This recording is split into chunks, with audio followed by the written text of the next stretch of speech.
আবারও ইসরায়েলের 4টি সামরিক ঘাঁটিতে হামলার দাবি হিজবুল্লাহর।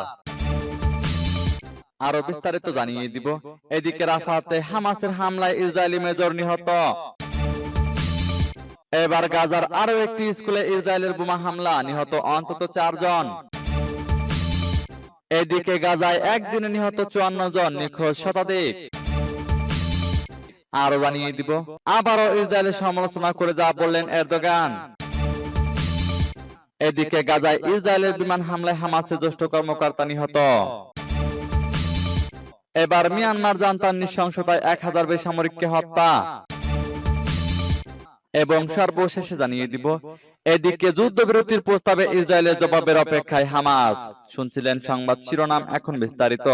তবে তার আগে অনুরোধ থাকবে এই ভিডিওতে একটি লাইক দিন এবং কমেন্টস করে জানিয়ে দিন আপনি কোন জেলা থেকে বা কোথায় থেকে আমাদের সাথে যুক্ত রয়েছেন, এবং সংবাদের সর্বশেষ গুরুত্বপূর্ণ আপডেট পেতে চ্যানেলটি সাবস্ক্রাইব করে আমাদের সঙ্গেই থাকুন। আবারও ইসরায়েলের 4টি সামরিক ঘাঁটিতে ভয়াবহ হামলার দাবি হিজবুল্লাহর।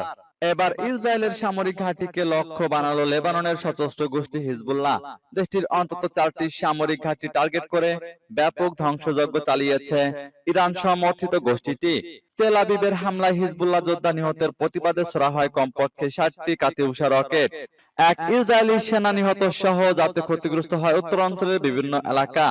দিনের পর দিন ইসরায়েলি ভূখণ্ডের আরো ভেতরে হামলা চালাচ্ছে লেবাননের সশস্ত্র গোষ্ঠী হিজবুল্লাহ। এতদিন সীমান্তবর্তী এলাকা লক্ষ্য করে বিচ্ছিন্ন হামলা চালালেও এখন কৌশলগতভাবে গুরুত্বপূর্ণ এমন স্থাপনায় আঘাত হানছে হিজবুল্লাহর ছোড়া রকেট। রোববার উত্তর ইসরায়েলের বেশ কয়েকটি এলাকা লক্ষ্য করে কমপক্ষে 60টি রকেট ছোড়ে সশস্ত্র গোষ্ঠীটি। কয়েক দফার এই হামলায় ব্যাপক ক্ষয়ক্ষতির মুখে পড়ে ইসরায়েলের কয়েকটি এলাকা। ক্ষতিগ্রস্ত হয় বিরকাত রিশা সামরিক স্থাপনা। গাইডেড বোমা হামলায় প্রাণ যায় ঘাঁটির এক ইসরায়েলি সেনার। আগুন লাগে স্থাপনার বিভিন্ন অংশে। আহত হয় আরো কয়েকজন ইহুদি সেনা। ইসরায়েলের মাউন্ট মেরন ঘাঁটিতেও সরাসরি আঘাত হেনেছে হিজবুল্লাহর ক্ষেপণাস্ত্র। ধ্বংস হয় স্থাপনাটির বেশ কিছু অংশ। এদিকে রাফাতে হামাসের হামলায় ইসরায়েলি মেজর নিহত। ফিলিস্তিনের দক্ষিণ গাজার রাফাতে অভিযান চালানোর সময় এক ইসরায়েলি মেজর নিহত হয়েছেন। দেশটির সামরিক বাহিনী বরাত দিয়ে এ তথ্য জানিয়েছে টাইমস অফ ইসরায়েল। রোববার এক প্রতিবেদনে গণমাধ্যমটি বলছে, নিহত এই কর্মকর্তার নাম মেজর জালা ইব্রাহিম। 25 বছর বয়সী এই মেজর শাজুর রুজ শহর থেকে আসা কমব্যাট ইঞ্জিনিয়ারিং কর্পসের 601তম ব্যাটালিয়নের কোম্পানি কমান্ডার হিসেবে দায়িত্ব পালন করছিলেন। ইসরায়েলি প্রতিরক্ষা বাহিনী জানিয়েছে, এই মৃত্যুর ফলে গাজায় হামাসের বিরুদ্ধে স্থল অভিযানে নেমে নিহত ইসরায়েলি সেনার সংখ্যা 326 জনে দাঁড়ালো। প্রসঙ্গত, গত বছরের 7 অক্টোবর গাজা যুদ্ধ শুরুর পর এখন পর্যন্ত 38,000-এরও বেশি ফিলিস্তিনি নিহত হয়েছে। ইসরায়েলি হামলায় আহত হয়েছেন আরো লক্ষাধিক মানুষ, যাদের মধ্যে অধিকাংশই নারী ও শিশু। এবার গাজার আরো একটি স্কুলে ইসরায়েলের বোমা হামলা, নিহত অন্তত 4 জন। হামাস নির্মূলের নামে গাজায় 9 মাস ধরে তাণ্ডব চালাচ্ছে ইসরায়েলি বাহিনী। তাদের হামলা থেকে রক্ষা পাচ্ছে না জাতিসংঘ পরিচালিত স্কুলগুলো। একদিনের মাথায় আবারও গাজার একটি স্কুলে বিমান হামলা চালিয়েছে দখলদার ইসরায়েলি বাহিনী। এতে অন্তত 4 জন নিহত হয়েছেন। সংবাদ মাধ্যম আল জাজিরা জানিয়েছে, রোববার গাজা নগরীর হোলি ফ্যামিলি বিদ্যালয়ে হামলা চালায় দখলদার সেনারা। তাদের বোমার আঘাতে হতাহত হয়েছেন কয়েকজন। হামলার কথা স্বীকার করেছে ইসরায়েলের প্রতিরক্ষা বাহিনী। তাদের দাবি, ওই স্কুল প্রাঙ্গণে হামাস যোদ্ধারা লুকিয়েছিলেন। একই সঙ্গে স্কুলটিতে হামাসের জন্য গোপনে অস্ত্র বানানো হতো বলেও দাবি করা হয়। এর আগে শনিবার গাজার মধ্য অঞ্চলের নুসেরাত শরণার্থী শিবিরের আল জাওনি বিদ্যালয়ে হামলার ঘটনা ঘটে। এতে অন্তত 75 জন আহত হন। হামাস ইসরায়েল সংঘাত শুরুর 9 মাস পূর্ণ হয়েছে রবিবার।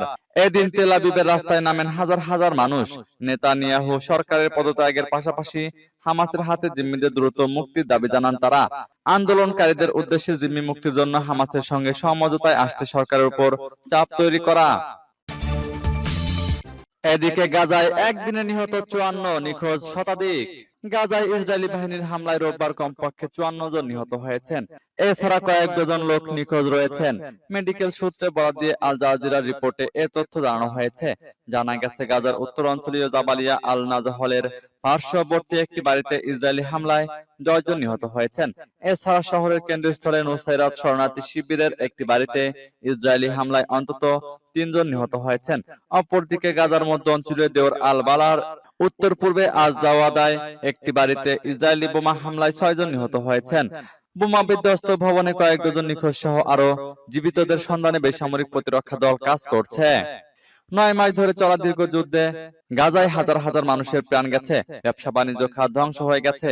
স্থানীয় কর্তৃপক্ষের হিসাব অনুযায়ী গাজার 85% ব্যবসা প্রতিষ্ঠান ধ্বংস হয়ে গেছে। এই অর্থনীতি পুনরুদ্ধারে কয়েক বছর সময় লাগবে। আবারও ইসরায়েলের সমালোচনা করে যা বললেন এরদোগান।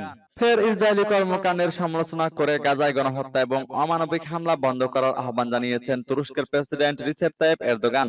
রোববার জার্মানি থেকে ফেরার পথে বিমানে সাংবাদিকদের কাছে তুর্কি প্রেসিডেন্ট বলেন, ইসরায়েলের উচিত এই গণহত্যা এবং অমানবিক হামলা একেবারেই বন্ধ করা।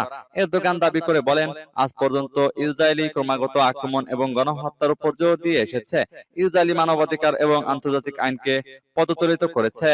তুর্কি নেতা এ সময় ইসরায়েলের আঞ্চলিক উচ্চাকাঙ্ক্ষার বিষয়ে উদ্বেগ প্রকাশ করে বলেছেন, তারা লেবাননকে নিজেদের করায়ত্তে নেওয়ার জন্য হুমকি দেয়, তবে ইসরায়েলকে অবশ্যই এই অঞ্চলে সংঘাত ছড়ানোর আশঙ্কা ত্যাগ করতে হবে। এদিকে প্রতিবেশী সিরিয়ার সঙ্গে তুরস্কের সম্পর্ক উন্নয়নের বিষয়ে জানতে চাইলে এরদোগান আসাদের সঙ্গে সম্পর্কের বরফ গলানোর ইঙ্গিত দেন। তিনি সিরিয়ার সঙ্গে তিক্ত সম্পর্ক সংশোধনের ইচ্ছার উপর জোর দিয়ে বলেন, বাশার আল আসাদ যে মুহূর্তে তুরস্কের সঙ্গে সম্পর্ক উন্নয়নে পদক্ষেপ নেবেন, আমরা সেই পদক্ষেপের প্রতিদান দেব। তুর্কি নেতা এ সময় আরো বলেন, আমরা আসাদকে আমন্ত্রণ জানাবো। আমরা তুর্কি সিরিয়া সম্পর্ককে অতীতের মতোই ফিরিয়ে আনতে চাই। আরেক প্রতিবেশী ইরানের সঙ্গে সম্পর্কের বিষয়ে এরদোগান দুই দেশের মধ্যে ঐতিহাসিক ও সাংস্কৃতিক ঐতিহ্যের গুরুত্ব তুলে ধরেন। এদিকে গাজায় ইসরায়েলের বিমান হামলায় হামাসের জ্যেষ্ঠ কর্মকর্তা নিহত। গাজা সিটির পশ্চিম অঞ্চলে ইসরায়েলের বিমান হামলায় নিহত 4 জনের মধ্যে একজন হামাসের জ্যেষ্ঠ প্রশাসনিক কর্মকর্তাও রয়েছেন। স্থানীয় ফিলিস্তিনি কর্মকর্তাদের বরাত দিয়ে জানা গেছে, নিহত হামাস কর্মকর্তার নাম এহাব আল গুসাইন। মাত্র 3 মাস আগে তিনি হামাস সরকারের কর্মকর্তা হিসেবে নিয়োগ পান। ইসরায়েলি বাহিনী হোলি ফ্যামিলি গির্জার পাশের হোলি ফ্যামিলি স্কুলে বিমান হামলা চালায়। এই ঘটনায় 4 জন নিহত হন। ইসরায়েলি বাহিনী জানায়, তারা খবর পেয়েছিল যে সন্ত্রাসীরা ওই স্কুল থেকে কার্যক্রম পরিচালনা করছে এবং সেখানে অবস্থান নিয়েছে।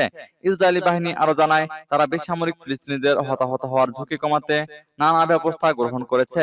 তবে স্থানীয় প্রত্যক্ষদর্শীরা জানান, ইসরায়েল স্কুলটির নিচতলার 2টি শ্রেণীকক্ষে হামলা চালায়, যেখানে বহু মানুষ আশ্রয় নিয়েছিলেন। নিহত এহাব আল গুসাইন এর আগে গাজার হামাস প্রশাসনের উপশ্রমমন্ত্রী দায়িত্ব পালন করেছেন এবং তারও আগে হামাসের স্বরাষ্ট্র মন্ত্রণালয়ের মুখপাত্র ছিলেন।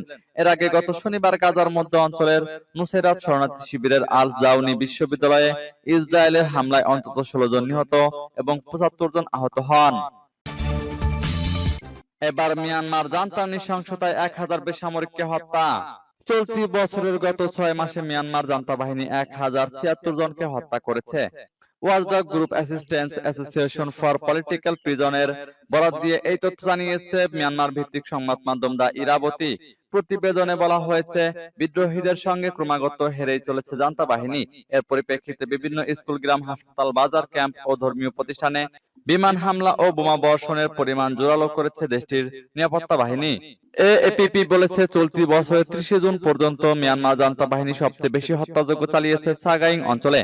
সেখানে নিহত হয়েছে 313 জন। এরপরে রয়েছে রাখাইন রাজ্য। এই রাজ্যে মিয়ানমার জান্তা বাহিনীর হামলায় নিহত হয়েছে 259 জন।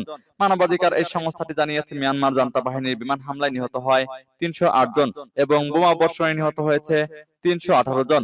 নিহতদের মধ্যে 348 জন নারী, এছাড়া 15 জন ধর্মীয় প্রতিষ্ঠানের এবং 30 জন শিক্ষা প্রতিষ্ঠানের।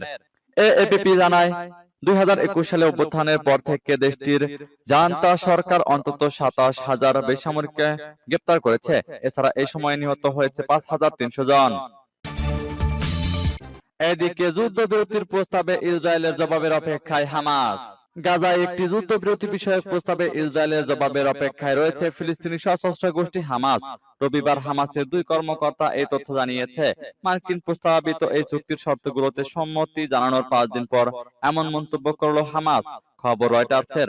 নাম প্রকাশ না করার শর্তে হামাসের 2 কর্মকর্তার একজন রয়টার্সকে বলেছেন, আমরা মধ্যস্থতাকারীদের কাছে আমাদের জবাব জানিয়েছি, এখন আমরা দখলদারদের জবাবের অপেক্ষায় রয়েছি। মে মাসের শেষের দিকে 3 পর্যায়ের এই যুদ্ধবিরতির প্রস্তাবটি দেন মার্কিন প্রেসিডেন্ট জো বাইডেন। এতে মধ্যস্থতা করেছে কাতার ও মিশর। গাজায় যুদ্ধ বন্ধ এবং অবশিষ্ট 120 জন ইসরায়েলি জিম্মিকে মুক্ত করার লক্ষ্যে এই প্রস্তাব দেওয়া হয়। এ বিষয়ে অবগত অপর ফিলিস্তিনি কর্মকর্তা বলেছেন, ইসরায়েল কাতারের সঙ্গে আলোচনা করেছে। নাম প্রকাশ না করার শর্তে রবিবার তিনি রয়টার্সকে বলেছেন, ইসরায়েলি প্রতিনিধিরা হামাসের প্রতিক্রিয়া নিয়ে কাতারি প্রতিনিধিদের সঙ্গে আলোচনা করেছেন এবং কয়েকদিনের মধ্যেই তাদের জবাব দেওয়ার প্রতিশ্রুতি দিয়েছেন। তবে এ বিষয়ে ইসরায়েলি সরকারের পক্ষ থেকে তাৎক্ষণিকভাবে কোনো মন্তব্য পাওয়া যায়নি বলে জানিয়েছে রয়টার্স।